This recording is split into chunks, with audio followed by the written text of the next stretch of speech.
What's going on? What's up? It's your boy, Jamar Jones, the host of the Forever podcast.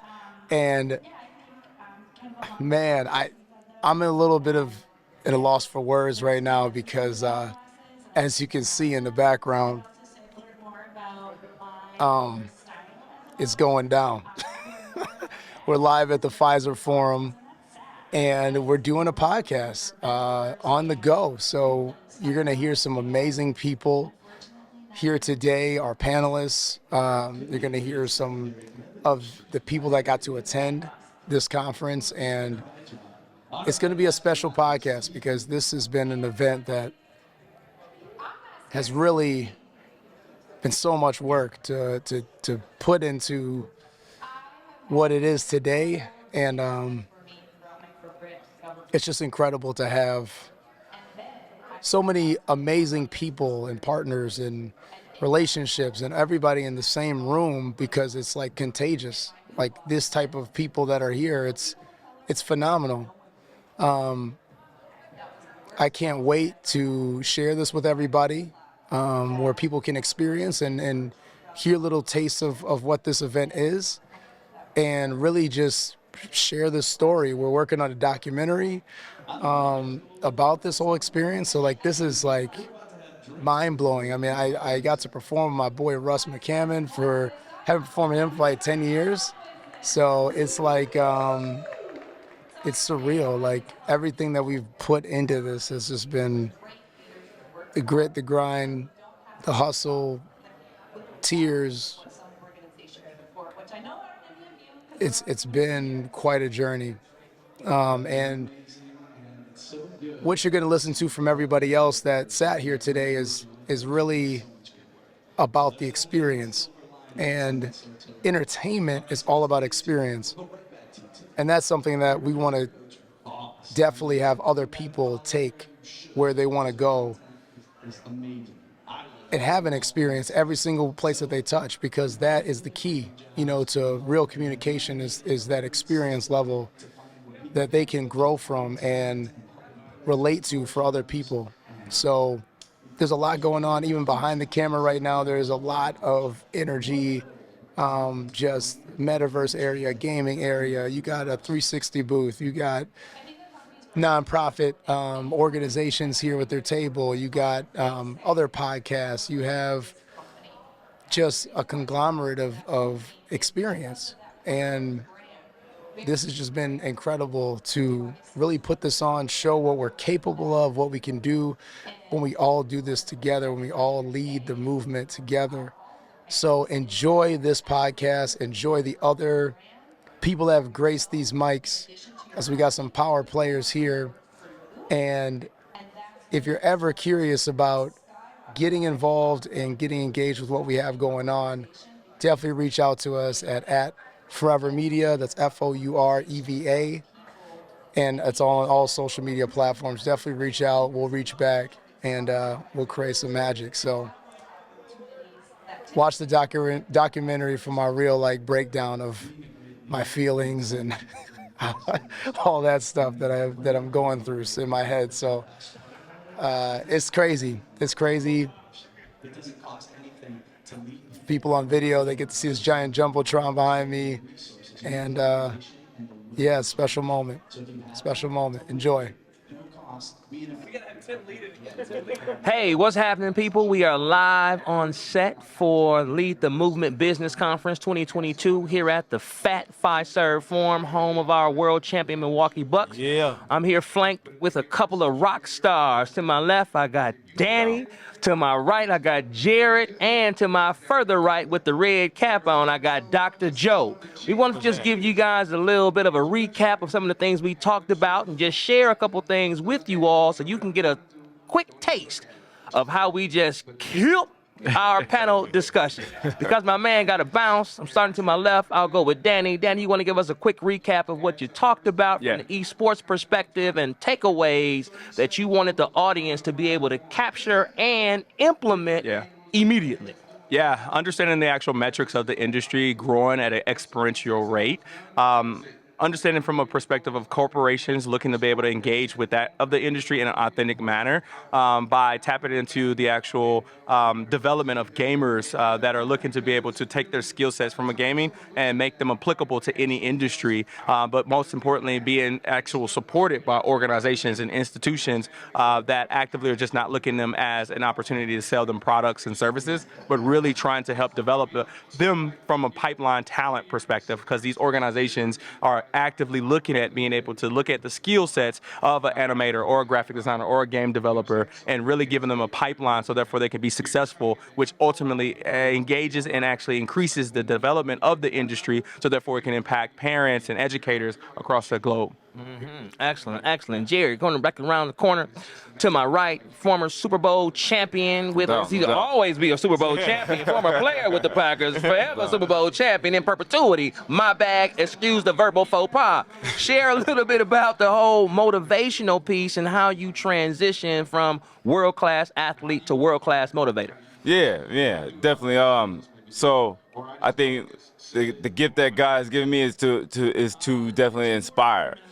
Inspiration has definitely led me in a great direction. Understanding that as a child, I felt like reaching the NFL wasn't attainable, and I think I just walked with the chip on my shoulder, knowing that hey, I can make it. And I think that with that self-belief, God has given me the gift and just the platform to share that ripple effect and to instill belief and to share my story into other kids, whether it's adults, whether it's a business that's just in a funk, and again, just provide that inspiration, share some of my stories, and again, redefining what failure is and not letting the failure define you. Excellent, excellent. Dr. Joe, the branding genius.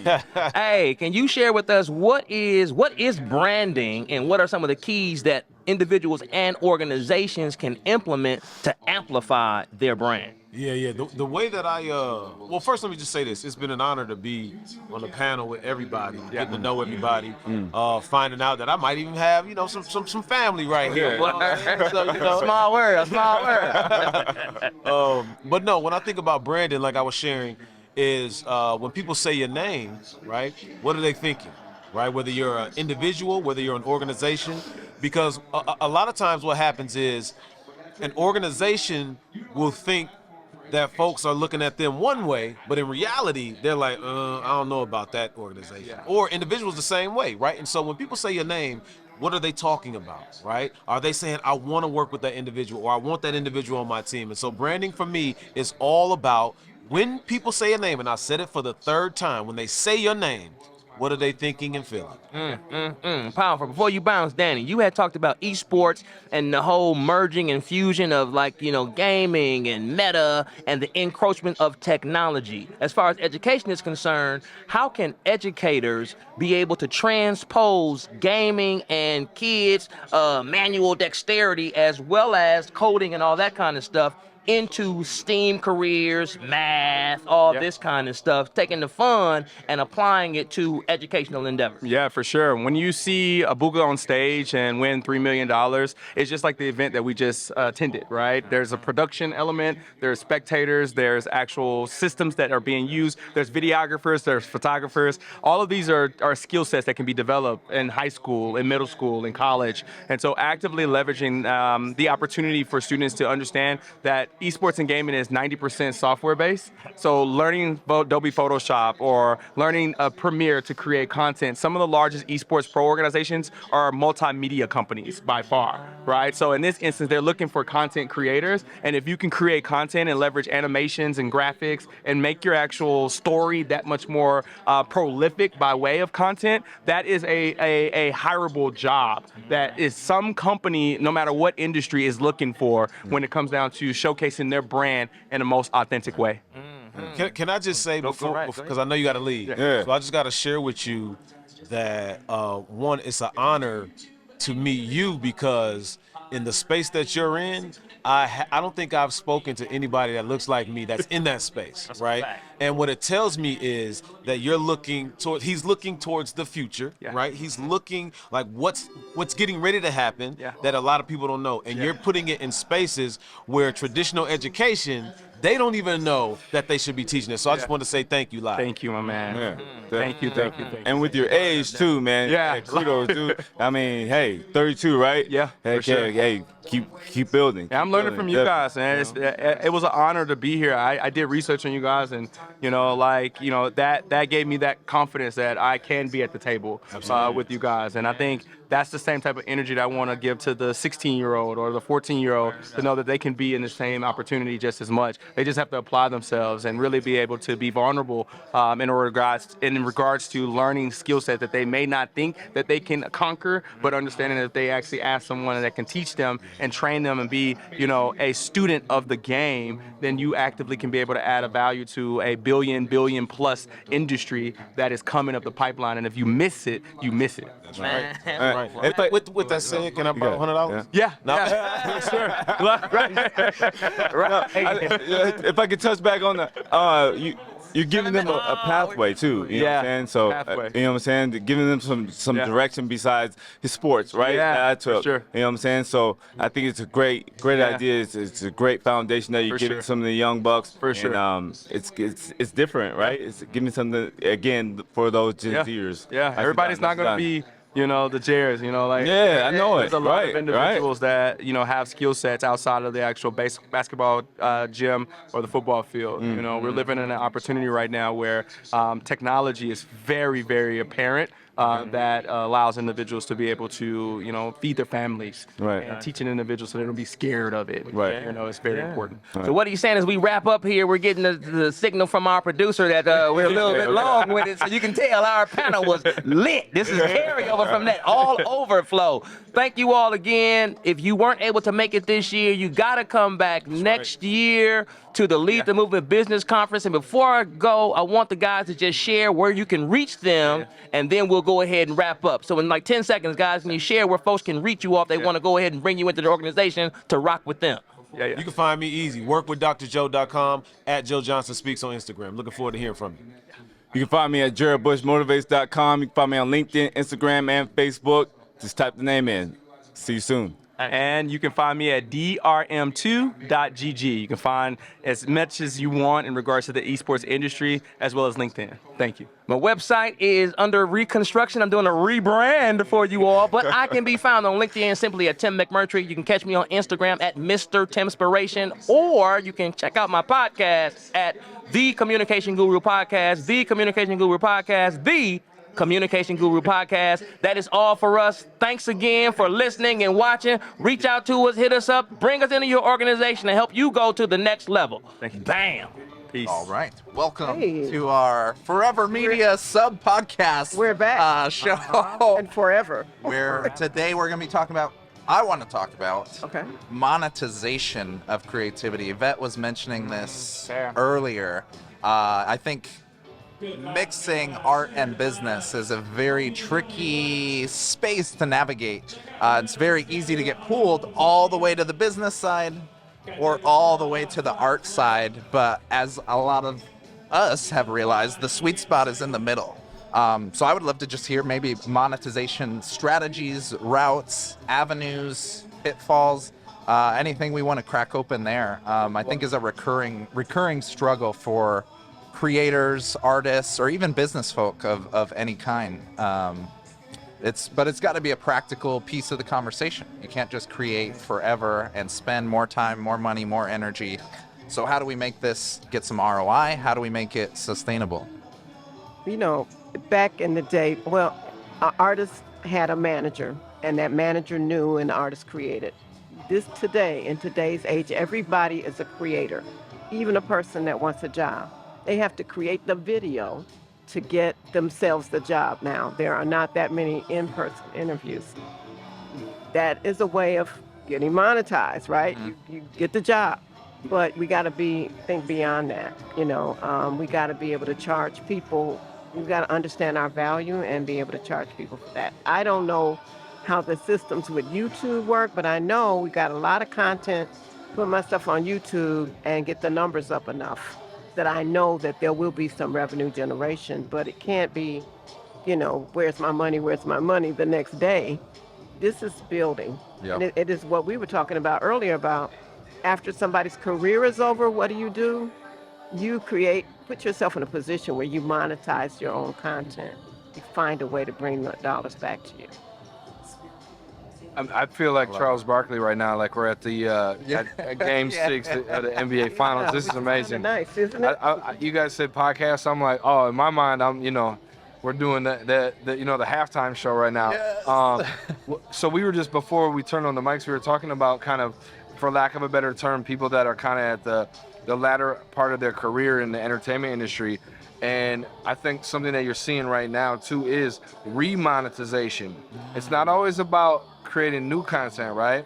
It's about going into archives and grabbing that stuff that made you who you are. Or even like, for instance, like one of the things, the coolest story I think ever for me in the music world is Jay-Z's first album, Reasonable Doubt, went platinum 10 years after it came out, okay? And they went and did a whole tour for Reasonable Doubt 10 years after the album because he'd gained so much popularity. People were like, we want that content. Now as a creative, we always want brand new, what's new. But from the monetization standpoint, I think sometimes you got to dig back into the archives and explore different options of how to remonetize old stuff. Because it's like anything, it's old to me, but if you just found out who I was on social media, it's new to you. So that's kind of what I've been doing a lot of the time. I'm finding old stuff that I used to do and behind the scenes clips and things like that, and I'm adding them to what my Philly Facts segment where I talk about the industry, and it shows people what I used to do. So if you think I just shoot big celebrities, no, I was shooting my friends in the backyard wrestling, So that stuff, and people love it. It's gold. You can never have that same beginning moment ever again. So that's a great way for me to monetize. Look back at what you already have. It's not always about creating new. I love that. What about for smaller platforms? Like we have, it's very clear lanes like in big, like music industry, movie industry, but there's these social and these micro niche platforms popping up, like TikTok, YouTube, and people are making a living entirely off of this. How do creators approach that conversation? They're making money behind the scenes, but it's not through the creator fund that people think like, oh, you're making money on the creator fund on TikTok. It's a thing, but you don't want to be in it because they will throttle your views. They'll suppress you because now they don't want to pay you all this money. They're not going to give you that exposure. The only reason it makes sense to be in the creator fund is if you're regularly getting over 100,000 views per video. That's the only way that it's financially helpful. Otherwise, you're making like $50 here. I joined it, I left it, I joined it, I left it, I joined it a third time. I was like, let's just see. And I was like, no, this every time I joined it, suppressed views. Every time. So how are you making money promoting other people? So did they pay you? It's a lot of things behind the scenes. Yeah. So of course, like I want to support local and I want to get those brands out there and help them and do that. But if you want to jump the line of what my content I'm trying to figure out how to make, if you want to jump the line, then you pay me on the side. Got you. But the FTC, Federal Trade Commission, is a real thing for social media content creators. I have to follow the rules. So I have to disclose when people pay me. I have to disclose when I get free tickets to things. I have to disclose when someone sends me a t-shirt and I wear it in a video. That's why I don't ask for freebies, because it's such a hassle to include it in the content. That's interesting. That's very interesting. A lot of people just don't care about FTC. They're like, oh, what? I got 1 million followers. Who's going to come after me? The social media police? People do come after you eventually. And you left that out there. As people figure that out, they can come back to you for that old content that's still out there. Yeah, later. I'm out of here. Reel it in. We just did a segment. 1 minute. So. Okay, go ahead. Go ahead. I was going to say, we just did a segment on our Moby content about churches and trademarks and what they can't even replay their sermons freely. Wow. They can do anything they want in their church. Once they put it on social media, or even if their congregation puts it on social media, they are subject to review and to pay somebody. Yeah. I've learned a lot today. I mean, in closing, we have 30 seconds left. Yeah, no, I think we've hit in this monetization route, monetizing your content itself, remonetizing existing content, repurposing and reshaping it in a different way. And the last piece that I know has been key, and you mentioned this earlier today in the conference, owning your assets and owning a business, that you can use content and use this creativity as a bridge to bring people to an offer, a business or a service you own. And that is hands down the best way to monetize. Don't let somebody else make money off of what you're working on. How can people find us on social?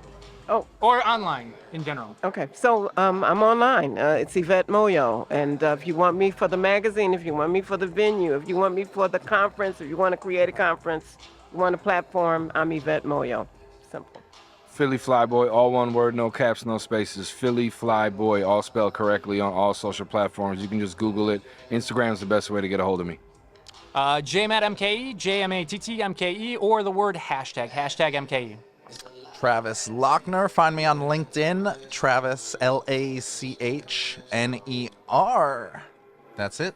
Thank you for joining the Lead the Movement Micro Podcast. Forever. Abba. What a fun panel that was, huh? Yeah, We that share was a so great many one. things in common, so passionate about all these topics, and really trying to make a difference of diversity in tech. I liked how we all gelled and we meshed, and I think our pre-gaming efforts helped. But I'm just gonna say I'm really humbled to be on this panel, and I think again, like I mentioned on stage, I meant it. Divine design, change your circle, change your life, and I can't wait to partner and collaborate with all of you in the future. We're going to do that. We're going to follow through. We're going to follow through. How did it feel today? And even it was great to be with all of you. Even our panel was completely diverse, right? Because we all come from different backgrounds. Absolutely. Yes. From different Walks we of grew life. up in different perhaps cities, even myself in a different country. Yes. So it's crazy, lead the movement. It's we welcome people that are completely different than the way we are, how Right. we grew up, Yes. right? Yes. And we engage with them, and we collaborate with them, and we make things work. It's that connection, that connection. The thing about panels that I just love is obviously you get to talk about things that you're passionate about, but you get to learn so much about each of the other panelists. And I've always stayed in contact and connected with everyone because I've learned so much from them over the course of an hour conversation, really. Yeah, I love that about connecting with people. It's like, I want to hear your journey. I want to hear your story. What are you passionate about? I think in my role as a chief diversity officer, you have to love people to do what I do. I mean, if you don't like people, don't be in this role, because it's all about people. It's all about culture. It's all about loving the different variations of community and culture. And so I love that. And also being, a woman, a Black woman, and a openly lesbian woman, even my own journey and my own story in culture is unique unto itself. And so I love to hear and connect with everyone. And it was so amazing being on that panel with all of you. We are friends for life. Yes. Forever. Don't try to get rid of me, because I'm not going away. No, you're not going anywhere. Art was the tangible takeaway. Yeah. Did you guys see the notes that were being taken? Oh, yeah. You guys see that whether you were a leader or if you were working in an organization, you felt empowered after the session today. Yeah, I love the question. It was like, I'm going to reach out to all of you. I was like, keep us accountable. We're all saying reach out. So when you do, we will respond. The thing I love about panels like this is we all have jobs. We all have a day job. But conferences like this and speaking at conferences like this is sort of above all of that. Can you bring a higher self? Can you do something good for the community or someone in the audience? And to me, that's... And you bring hope. Yeah. Yes, that lady absolutely. over there, she had hope. Yeah. That we're all going to help her. Exactly. Right. It was really hard not to get up out of my chair and go give her a business. Or a hug. I'm going to give her a hug. And she always going to get the love. Yeah. Right. Also, Yeah. just saying hey, we're credible resources, but here's a resource. This Right. is what you asked for. This is where you can get started. I right away in my mind thought grant writers. Who can I get her in touch with for grants? She obviously, whatever mission she's on, there's grant writers, and I know quite a few in my network that already not only am I going to want to help, but then get others to engage for her and help her as well. I guarantee I need that each, list of grant writers too. I can't write them, but I will tell you who can. I guarantee you, each one of you, including myself, have messages on our phone right now from people in that audience reaching out to want to learn more, and it's up to us to be accountable, to mentor, to share, and to give back as they did for us. in You the don't audience. get to be in positions like ours and stop. You have to reach back and bring people forward. that is what you do. And I love that I was able to join a group of individuals today that are passionate about giving back and giving to the communities that matter. I want to hear everybody's word for today. What's your word for today, Candace? My word for the day, authentic. Mine is inspired. Mine is passion. Definitely altruism. Real. I mean, everything that we talked about today was real. This is who we are, and this is what we love to do. And I feel like we have, you know, as you were saying, Vanessa, we're so lucky already that we really need to share these with the people out there, you know, with the Hispanic community, with the Black community, with people suffering from mental health illness. We have to do it. Like it's in our hands. We are so really lucky to be in this position. We're humbled by the positions that we're in and being on this panel today, but we owe it to them to follow through. Absolutely. And the one thing we didn't dig into on the panel, which I just want to touch upon here, is how we show up in the community with people with disabilities, invisible disabilities. Great point. We just recently launched our disability community resource group at Vayner called Vayabilities. And I'm so proud to have been part of the team that launched that, because it's going to elevate opportunities for not only the employees that we currently have that have invisible disabilities, but the people that we bring in. We're going to be better company by making sure that we're showing up and supporting people with disabilities and finding, you know, they want to work. They want to be a productive part of society, and oftentimes they're not provided the support and resources that are needed for them to be productive citizens. And so I'm really, really proud of the fact that we've done that and the work that's, you know, to come as an organization. Involve us. Wrap us into that. I'd love to be involved. Yes. Absolutely. And let's not forget Jamar and Randy. Oh, Without Jamar, what a great conference you guys are we doing. would not be here today. If it was, yes. All of ours. I mean, think about that. If we had never met, I mean, oh my gosh, my life has changed as a result of meeting you guys. Absolutely. So give them a shot. And I have to tell you, that's the power of LinkedIn. Jamar and I met on LinkedIn. Scheduled time to talk, which led me to be here with all these amazing people today. So the power of networking, building your community is important. Yes. And this is a testament to that. And finding that connection. Randy did the same thing for me, and you know, he supported my book, got me on another podcast, followed up with me after he read the book. He's like, girl, oh my God. And I'm like, oh, it's just to have that support though. Absolutely. Right? Someone to say you did it and you're rocking it and I'm proud of you. How many of us hear that on a daily? You're just so busy at work that you forget they're to so pat passionate yourself on the about back. Right. So kudos to all of us, right? I think one of the cool things is I met Jamar through Instagram. And so for almost the past 7 years, we were just liking each other's posts, anything in multimedia. And then for this opportunity to come up, it was huge to even see him perform, hear about the torn vocal cord. I'm like, I walked up to him, I said, so you just gonna perform and then do a keynote? In a couple of minutes. So it's so much talent, and it's a diverse palette of flavor in here today. I'm loving it. I purely met him by chance. I went to a conference to see someone else speak, and Jamar spoke first, and I was totally blown away, totally moved by him. Also, my other friend did pretty well as well, but I remember Jamar from that conference. So if you're not at this conference, Lead the Movement, this year in 2022, you better be here for 2023. There will be another one, I guarantee. Mic drop. Yes. I think that's a great way to, you know, yeah, we need that little buzzer. Awesome. All right. Well, this is Candace Sanchez. You can find me at www.candacesanchez.com. Author, podcast host, motivational speaker, life coach. Hit me up. Yes. You can find me. My name is Vanessa Vining. You can find me on LinkedIn under Vanessa Vining or at Van Vining on my social handles. I am a D&I transformer. I am a transformational coach, and I am a excellent professional mentor. Hey! My new mentor. This is Marcela Lopez from Mexico. You can find me on LinkedIn as Marcela Lopez Lozano. Hey guys, it's Montreal. Make sure you sign up for the newsletter, www.housecallwi.com. When you sign up, it's going to come right to my watch. What's up? All right, Tim Dickson. Tim Dickson at LinkedIn and at Dickson Tim and Twitter. And I'm a full-time CIO during the day, but I love to give back to the community. Hashtag pay it forward, coach and mentor, both inside and outside of work. So Hashtag LTM. Hashtag LTM. Yes. Awesome. Yeah, that was great. Oh my God. Could do this all day. Boom.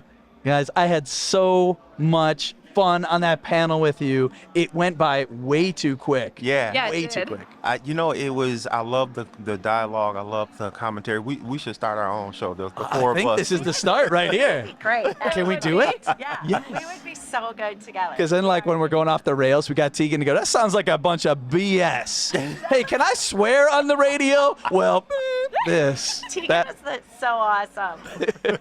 It felt like 20 minutes, man. And it just, was it a full hour? It was. Well, and they came out just a little bit to make sure that we had time to talk about our handles and stuff. So I love that they cut a little bit of time for that. But honestly, I would love to push it to like the edge. Push it to the edge. Come on. No, I'm looking forward to next year and in the same panel Yes. and it growing consistently because I think the people who weren't here, you missed out if you're listening. Great panel discussions, great panelists. I'm sitting here with two of them. What did y'all need? One ugly person? Why do you got to say that about me, man? Why you got to be like that? Or two ugly people. It's pretty much true. And then we lost one other. So that would have helped out. That would have raised the attraction level of the panel. They're like, well, I was going to listen, but it's offsided now. No, this was amazing. Ladies, you killed it. Jason killed it. It all worked together. I added a little spice because we lost one person, so I'm like, I'll add a little spice to this. But I actually think it worked really well. Even though I would have loved to have had Rashi here, I think it worked out really good having a few because then it gives you guys a little more time to share what you thought. And time felt like it flew. Yes, absolutely. And I love listening to different people and their work and what they do and deal with because you always take something away from it. Yes. You know what I mean? Yes. Like now I'm wondering, should I make my place a family oriented? Teegan challenged my whole world is crumbling. I'm gonna go back to the team and say, the hell with y'all. We're not family anymore. Well, and like Teegan and I talked after, I told her, I love that you did that because great. some people won't do that. Yeah. They'll just go, I'm on stage, everybody's looking at me, I'm just going to say and stay, kosher and PC. But I love being challenged and I love having it challenged. And like she said, I knew what you meant, but you got to be careful with that because some people, and you're right, they think if they do all this good credit with you, they can kind of abuse you and throw things around. And so there isn't maybe the respect and the proper boundaries because a lot of families don't have proper boundaries. And but you want people to feel connected with you, which is what you wanted, right? You want people to feel like they belong. And like you said, community. Let's use the word community. Great word. Yeah. It was great. I loved when we brought up the respect topic because I didn't say that, but it's like in everything that I do personally, and it's like such a fundamental value for me. And you see so many people not,